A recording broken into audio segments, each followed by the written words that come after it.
130 days clean. My sister sent me that earlier on today, and last night I was talking about how hard it is to face this life without my dad, you know, my father. It's difficult. It's really hard because I want to be like, this is what I'm doing with my life, you know, and that's been like one of the hardest things for me to do is live life without, you know, somebody that created me, you know what I mean, because I'm a mess, but, you know, he thought I was a beautiful mess. He was always proud of me no matter what, you know, and, you know, I never really had a chance to say goodbye to him, and, you know, today, being 130 days clean, I didn't think that I would make it here, but there must be an angel on my side. I must have a few angels on my side.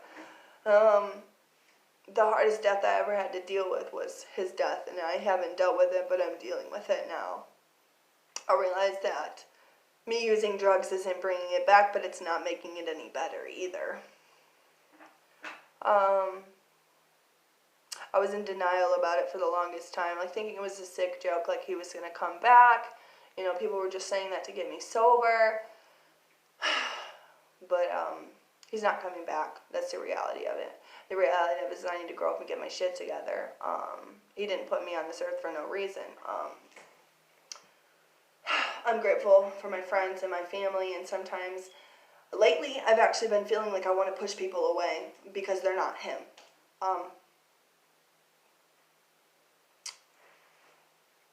I just want to screw things up and make things worse.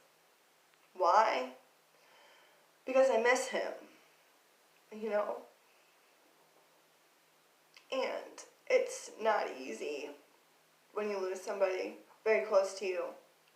And for the last couple years that they were alive, all you were doing was getting high and just making shit stressful.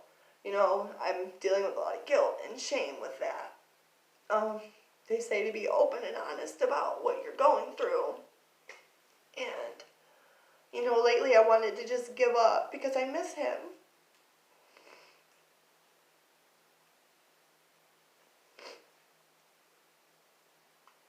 Like, being sober is not easy at all. It's really not. But I can do it. You know, I'm doing it. I'm getting through it. I didn't think I would make it through the weekend, but I just kept pushing myself. Coping skills are great. Distracting yourself is awesome. My sister's been talking to me a lot more over the weekend, which is good, because we haven't seen eye to eye for a long time. So I have to find those 10 good things that came out of that. One bad thing. His passing not only made me see that I am capable of being sober, I am capable of getting my life together, I'm capable of having relationships with other people, I can work a job. It made me see that weed isn't everything, alcohol isn't everything. It made me see that I was an asshole. I was mean to people, and when I was using, I didn't care about anybody's feelings. I didn't care what the fuck they were going through because I didn't give a shit about me, so why would I care about you? It made me see that I'm a human being. Like, I'm not on top of the world. I don't have the world by the balls. It was very hard for the longest time to see anything good coming out of that. Like, when people were like, well, that was an eye-opener, that's like telling me you're fucking a piece of shit because you're trying to tell me that that's going to help me get my shit together. I didn't think that would. Now, I do want to get my shit together. Because, you know, a lot of my family had to walk away from me because I was just so bad to be around. You know, I wasn't fun. I wasn't charismatic. I wasn't myself. I was the drugs. I would steal from you. I'd lie from you. I would beat you down, make you feel like a piece of shit. Or it was just so sad looking at me that you just didn't want to look at me.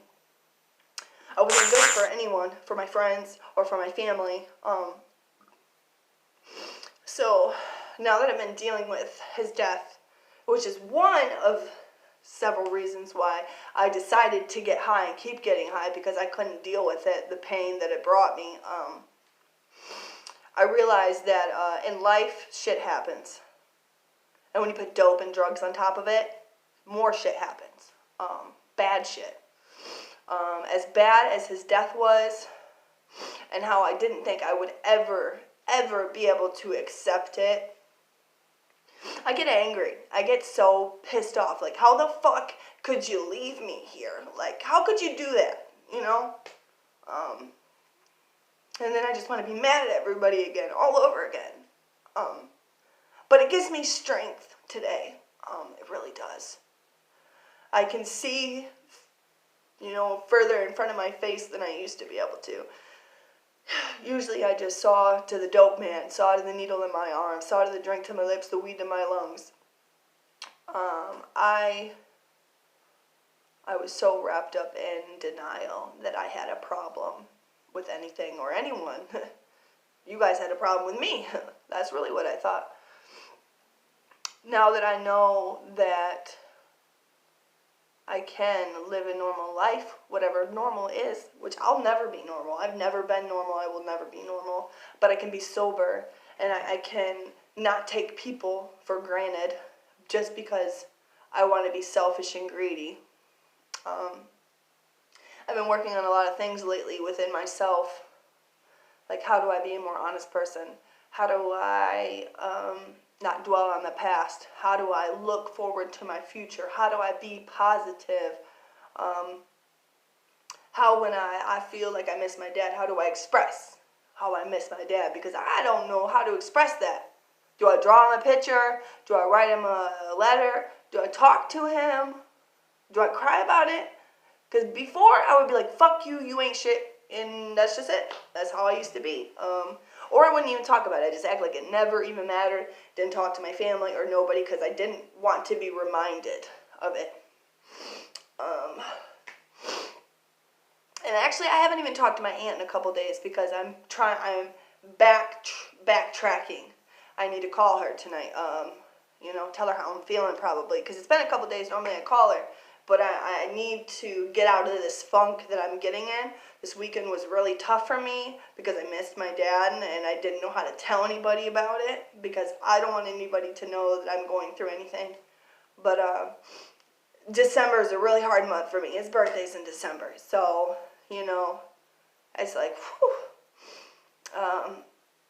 So just continue being there for me. Just help me get through this, guys.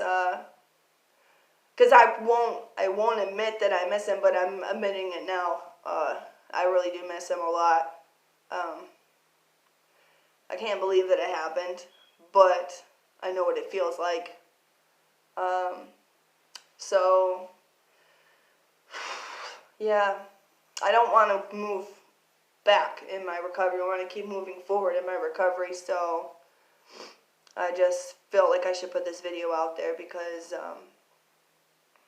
it's tough, you know what I mean? And I'm not trying to go back to the drugs or the dope or the alcohol, whatever. I'm not trying to go back to the shit. I'm not trying to.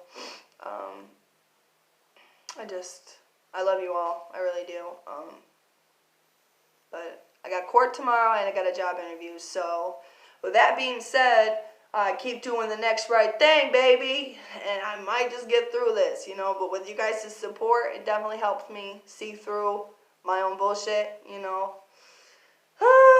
But thank you all for everything. You're always amazing people, and you always have been, and I'm just glad that I have you all back in my life.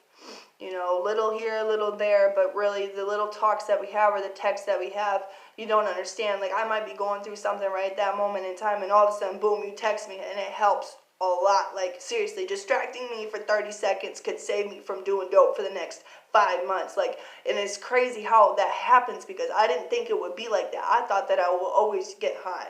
But now I'm like, I want to talk to my sister. Or like, boom, I'm going through something and somebody texts me. I'm like, oh shit, I haven't talked to this person in a minute. Like, how are you doing? And it distracts me and it helps me. So I really am thankful for all of you. So Thank you. I hope you guys have a great week.